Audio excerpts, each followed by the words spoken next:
እግዚአብሔር ባሳየኝ ዝጎለኒ የለን አዝኸድኩ ኸይደ ምሳዩ ዝላለም ብሩባሩባን ሞት ከይደ ኩሉ መንገደይ ሓሊኻኒ ካብቲ መዓልቲ ዝወርወር ፍላጻ ተጠንቂቃለይ አናድፍካኒ ሩባሩባን ሞት ከይደ ኩሉ መንገደይ ሓሊኻኒ ካብቲ መዓልቲ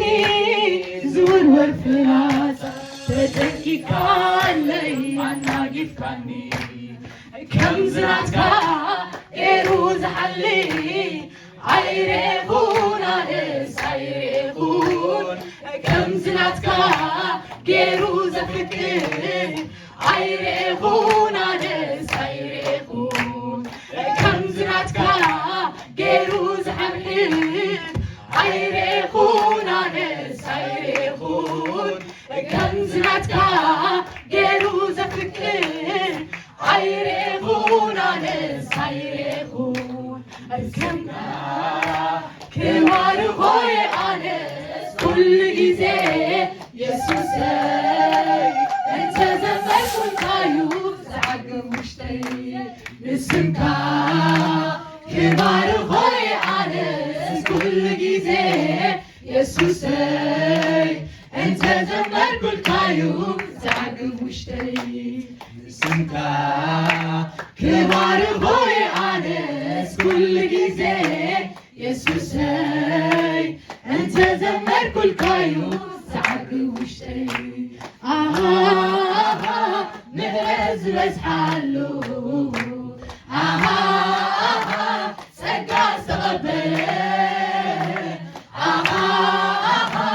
ምሕረት ዝበዝሓሉ ጸጋ ዝተቐበለ ኣብ ቅድሜኻ ዝኸውን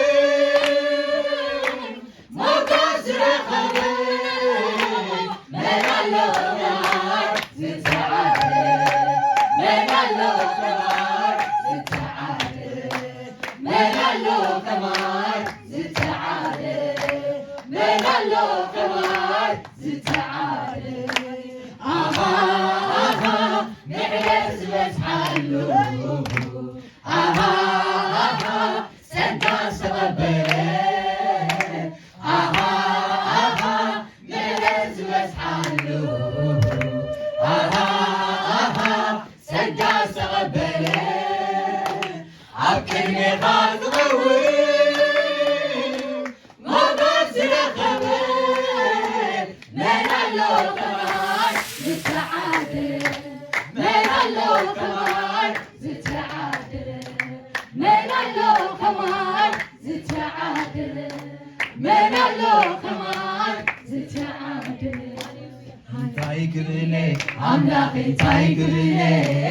እንታይ ክብለ ኢየሱስ እንታይ ክብለ እንታይ ክብለ ኣምላኽ እንታይ ክብለ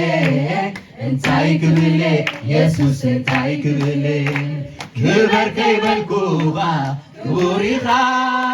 ንገስ ከይበልኩኻ ንጉስ ኢኻ ዝውሃብ ከይህበካ ትህብ እምበር ኣይትወሃብኒኻ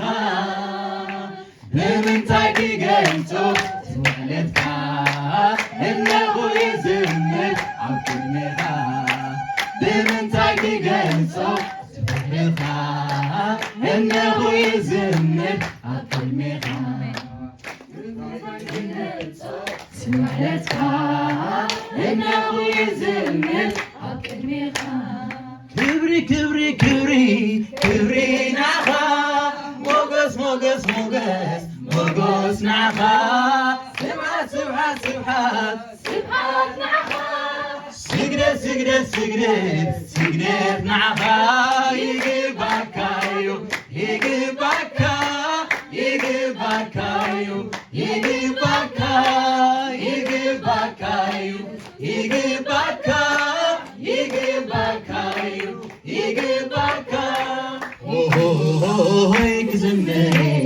ኦሆሆይ ክዕልሬ ጻዕዳ ክዳን ተኸዲነ ኣበዳወይ ስየ ሒዘ ንኽብሪ ኣምላኸይ ክዝምሬ ንኽብሪ ኣምላኸይ ክዝምሬ ኦሆሆይ ክዝምሬ ኦሆሆይ ክዕልሬ ጻዕዳ ክዳን ተኸዲነ ኣበዳወይ ስየ ሒዘ ንኽብሪ ኣምላኸይ ክዝምሬ ንኽብሪ ኣምላኸይ ክዝምሬ ኦሆሆይ ክዝምሬ